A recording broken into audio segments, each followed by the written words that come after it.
विधानसभा निवडणुकांची जय्यत तयारी सर्वच पक्षांकडून सुरू आहे. मात्र विधानसभा नेमक्या कधी होणार या संदर्भात संभ्रम अजून कायम आहे.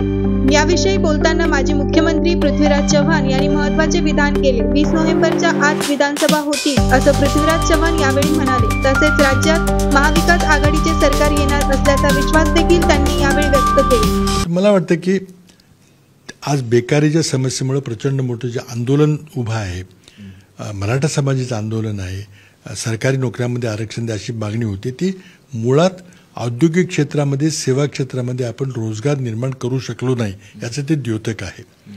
तर त्यामुळं आता यांनी कितपत प्रश्न सुटेल, राष्ट्रपती राजवट किंवा कसं ते पाहावं लागेल. पण आता काही जरी केलं तर आपण लोकसभेचा मापदंड पाहिला, लोकसभेचे स्टॅटिस्टिक्स पाहिले तर त्याचप्रमाणे जर मतदान झालं त्याच्यापेक्षा तीव्र चीड आहे. पण तेवढं जरी झालं तरी आम्हाला 183च्या वर जागा मिळताना दिसतात.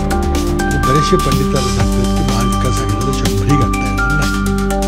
त्यामुळे सत्तांतरही अटळ आहे.